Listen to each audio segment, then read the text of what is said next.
that's just a disaster waiting to happen.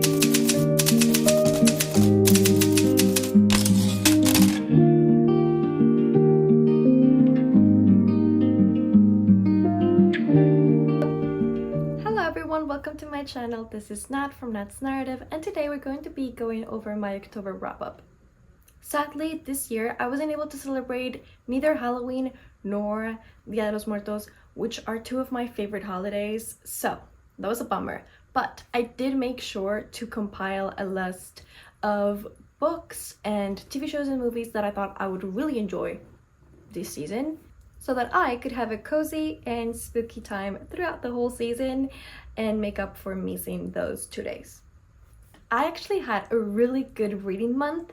I am a mood reader, and yet somehow I managed to stick to only the TBR. I ended up reading a total of 6 books in the month. One of those was a physical book, there were 2 audiobooks, and the rest were ebooks. I'm going to go in a chronological order, I think. So, the first book that I read in October was All the Dead Lie Down by Kiri Macaulay. This was a surprising one. I really enjoyed it. It was a 5-star. I listened to this in like 24 hours or less. I was obsessed. I couldn't stop listening to this. I procrastinated on everything else that I had to do that day and just listened until the book was over. I already talked about this book in my spooky book recommendations video. If you want some recommendations, you can go there. But this was marketed as a Haunting of Bly Manor meets House of Salt and Sorrow, which is another favorite of mine, and it delivered. The main character has just been orphaned. She doesn't have any other family and nowhere to go when she gets an email from an old friend of her mother's. And this is a friend that just so happens to be a horror writer. She lives in this coastal mansion and she has 3 daughters. 2 of them need a nanny for the summer while she's writing her new novel. So the main character moves into this mansion and begins to take care of these 2 girls who are quirky. One of them is constantly playing pranks on her, and these pranks are more on the side of hazing, really. And the other girl, she's kind of sweet, but she has this little quirk that she likes to hold funerals for her dolls, and she actually buries them in like this old cemetery that's in the property. So that's fun. There's also a bit of a sapphic romance in there with the eldest daughter who just came back from boarding school, and the thing is that there is something really weird happening in the manor and in the grounds surrounding the manor. There seems to be some sort of creature or something killing animals all of the time, and then some of these animals come back. That's all I'll say. Next thing I read was Pumpkin Spice and Poltergeist by Ailey K. Mulford and Key L. Morrison. This was a sapphic, super cozy, witchy romance that took place in a Halloween town-esque town, if that makes any sense. But yeah, basically there's a bunch of different paranormal creatures living in this cute little town that's always kind of like decorated for Halloween, except that human tourists come and visit all the time. They just don't know that the people walking around in costume are actually creatures. So the romance is between a human girl who just moved into town. Her sister owns the Witch's Brew Cafe, I believe, so she's gonna be working there, and a witch who works in the apothecary, and she is in some trouble because she summoned the spirit of her ex-girlfriend. The ex gets stuck in the mortal realm and decides that for her to be able to move on and pass to the afterlife, she needs to help the witch to move on emotionally from the breakup and to find love again. This was a 3-star book, but in a good way. I had so much fun. There were so many ghostly shenanigans. The ghost girlfriend, ex-girlfriend, is trying to play matchmaker between the human and the other witch. And it's just so fun because Jordan, the witch, she's the only one that can see the ghost of her ex-girlfriend. So she follows her around in these dates with the human girl, and the human girl doesn't know that there's like a third wheel with them. It was a super cozy, funny, romantic read. It was very cutesy. Okay, it was a novella. It was only 218 pages, so it was pretty insta-lovey. They're also lesbians, so you know. But I enjoyed it nonetheless, even if it was very cutesy at times and very insta-lovey. I still had a really good time. Next, I read Sunlight by Daphne Perry. This is the second book in the Haven River Ranch series, I believe. I loved the first book so much. 5-star, immediate 5-star, and I already loved Daphne Perry's other series, so I was really excited for this release. Not necessarily a fall book, it just came out in October, so I wanted to read it when it came out. The name of the series might have given it away, but this romance takes place in a ranch, and it's between one of the Haven brothers, the younger one, and the new manager of the resort. I really enjoyed this one. Not as much as Crossroads, the first one, but still it was a 4.5 star. Daphne Perry never really disappoints me. Like, she's one of my favorite small town slash ranch writers in like romance. There was an accidental pregnancy in this. However, I know that's triggering for a lot of people. I thought it was handled in a very graceful way. It wasn't there to drive the romance. It wasn't used as like, you know, an excuse for them to get together, which I personally enjoyed. If you want to hear me talk more about this book, I did read it during my what I realistically read in a week video, and I talked about the book more in depth there, so check it out. The other audiobook that I listened to this month was Mexican Gothic by Silvia Moreno Garcia, which has to be one of my favorite books of the year. Let that sink in, okay? I was not expecting to love it this much. I had already given the #1 title to Ink Blood Sister Scribe, but now I don't know. So the book takes place in Mexico around the 40s or the 50s. I don't think they ever state an actual date, but it follows this society girl who has to leave Mexico City and her very exciting life to go visit her cousin in the countryside because the cousin has been unwell recently. She wrote a letter to the family saying that her husband was poisoning her and that the walls were speaking to her.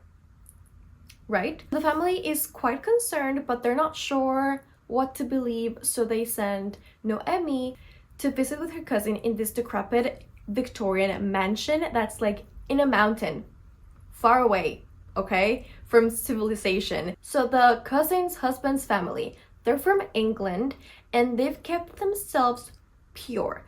They've never married any Mexicans, even though they've lived there for a while, and they're weird. They only speak in English, they never learned Spanish, at least most of them didn't, and they are eccentric in many ways. There's a lot of racism and colorism, and there's a lot of talk about eugenics and bunch of fun stuff, but there's also creepy stuff happening, mostly in dreams. Like Noemi keeps having these really strange dreams, and yeah. What else can I possibly say without spoiling this book? I don't think I can. And I really didn't know anything going in. And if you choose to read this book, I want you to go in as blindly as I did, because that was such a fun experience. It was crazy. It was deranged towards the end in the best way. So, Mexican Gothic, it was a 5-star. Next up, we have Heartless Hunter by Kristen Ciccarelli. This was also such a surprising read. I obviously thought that I was gonna like it. That's why it was in my TBR for the season, but I didn't imagine that I was going to love it as much as I did. This book takes place 2 years after a revolution in which all of the witches in power are executed. And in the aftermath, these revolutionaries are hunting the rest of the witch population and purging them from society. The main character is a witch, but she has stayed hidden in plain sight. She's going to the opera and to these lavish parties, and she appears to be this superficial heiress who doesn't care about anything other than shoes and hats and gloves. But in reality, she's using her position in society to gain information about witch hunters and like when they're transporting their prisoners, so she can intercede them and free the witches and take them to safety. On the other hand, we have Gideon. He is one of the most notorious witch hunters. He was there during the revolution. Not only there, but he was one of the people who executed the witch queens. And yeah, he hates witches. Hates them with passion, and he has good reasons to do so. His experience with witches hasn't been nice at all, to put it plainly.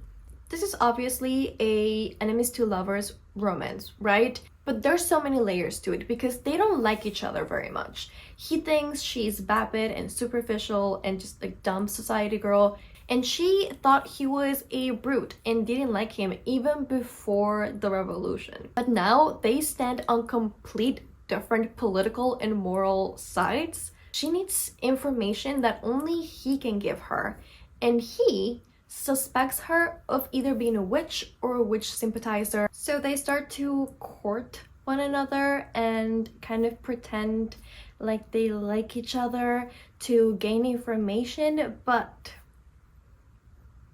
they like each other. The more they get to know each other, the more feelings start to develop, and yeah, that's just a disaster waiting to happen. But this book, it's a 5-star. There's going to be a sequel coming out in February that I'm super excited for. Depending on how much I like the sequel, this could very well be like one of my favorite fantasy duologies. Like, it could be up there in like my favorites.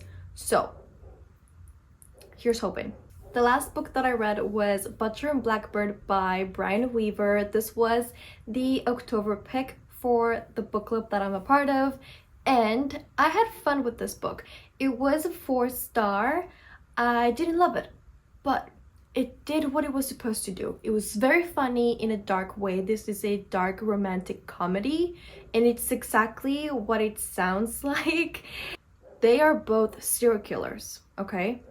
But their victims are other serial killers. So they hunt the most depraved persons in like the country, and that's their little hobby that they have in common. But yes, they find each other and they're like, oh my god, you're just like me, and they become friends and they start this competition, and so they meet every year to hunt another serial killer. So that's the dark part of it. The romance is like, the guy, he falls first, he falls hard, okay? It's your typical romance, really. There's like bunch of smut and like cutesy stuff going on. They just happen to have an eccentric hobby. The comedy part also delivered. It was hilarious. I was laughing out loud all the time. I read this book in a week, which was fast for me, considering that it was a physical book and I have ADHD and I cannot concentrate for long periods of time. Quick read, hilarious. The romance is romancing. It was a little bit too cutesy for me. And I'm talking about a book about serial killers, okay? There was just too much sweetness at the end. But overall, I had a good time. It did what it was supposed to do, and I give it a 4 stars. So yeah, those are all the things that I read in October. I had such a good time reading only from my TBR and watching only from my TBW. At no point whatsoever did I ever want to stray and read or watch something else. I think I came up with an amazing list to get me in the mood for the spooky season, but it's not over, okay? I haven't finished either my TBR or the TBW, and it's November now, but spooky season is not over until I say that it's over, okay? I still have a bunch of books that I'm very excited to read in November and early December. I'm currently reading Starling House by Alex E. Harrow, which I'm having so much fun with that one. It was not what I expected at all. Like, I was expecting a sentient house, and it's that, but in a different way that I had imagined, and I'm not mad about it. It's something new, I think, at least to me. I'm also listening to the audiobook for The Pumpkin Spice Cafe by Laurie Gilmore, I believe. That's the book that the book club chose for November. So yeah, those are the books that I'm currently reading. Anyway, that's going to be it for now. I had a really good time talking about books with you guys, and I hope you guys had as much fun as I did. Don't forget to like and comment on the video so that I know that you enjoyed it, and to subscribe to the channel. I'm also on Instagram as Nat's Narrative. I have the link for that and for my Goodreads down below in the description if you want to go check it out. Thank you for watching this video, and I'll see you guys on the next one. Bye!